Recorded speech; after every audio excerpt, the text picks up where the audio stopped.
একজন লোক প্রশ্ন করেছেন, আমি জীবনের অধিকাংশ সময় খারাপ কাজে লিপ্ত ছিলাম। আমি ভালো হতে চাই। এখন আমাকে কি করতে হবে? বাংলা অর্থ আছে এমন একটি পবিত্র কোরআন কিনতে হবে। শুধু আরবি আছে এমন কোরআন কিনলে হবে না?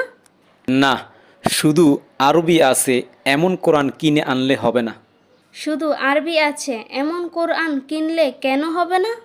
শুধু আরবি আছে এমন কোরআন কিনলে তিনি হালাল এবং হারাম বুঝবেন না। একমাত্র বাংলা অর্থসহ কোরআন কিনলে তিনি বুঝতে পারবেন পবিত্র কোরআনে কোন কাজটা করা আল্লাহ হালাল করেছেন এবং কোন কাজটা করা আল্লাহ হারাম করেছেন। তার মানে ভালো হতে হলে আগে পবিত্র কোরআন থেকে হালাল কাজগুলো এবং হারাম কাজগুলো জানতে হবে, তাই তো? জি, তাই আগে নিশ্চিত হতে হবে কোনটা হালাল এবং কোনটা হারাম। তারপর হারাম কাজগুলো ছেড়ে দিতে হবে এবং হালাল কাজগুলো করতে হবে। মনে করেন তিনি পবিত্র কোরআন কিনে এনেছেন। কিনে আনার পর প্রথমে তাকে কি করতে হবে? পবিত্র কোরআন কিনে আনার পর তাকে সর্বপ্রথম যে আয়াতটি পড়তে হবে আর তা হচ্ছে, আর আমি অবশ্যই কোরআনকে উপদেশ গ্রহণের জন্য সহজ করে দিয়েছি, অতএব উপদেশ গ্রহণকারী কি কেউ আছে? সূরা আল কমার আয়াত নাম্বার 17। সূরা আল কমার আয়াত নাম্বার 17।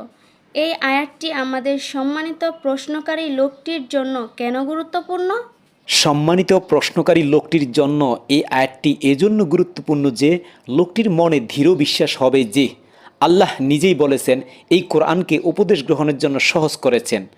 যেহেতু কোরআন উপদেশের জন্য সহজ, তাহলে তিনি বেশি বেশি কোরআন পড়ার চেষ্টা করবেন।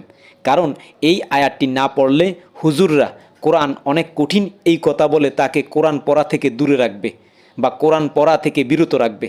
আর কোরআন পড়া থেকে দূরে থাকলে সে কখনো ভালো কাজ করতে পারবে না, কারণ সে তো জানে না ভালো কাজ কোনগুলো আর খারাপ কাজ কোনগুলো। তাই ভালো মন্দ বোঝার জন্য আমাদের প্রত্যেককেই কোরআনের বাংলা অর্থ বুঝে বুঝে পড়তে হবে।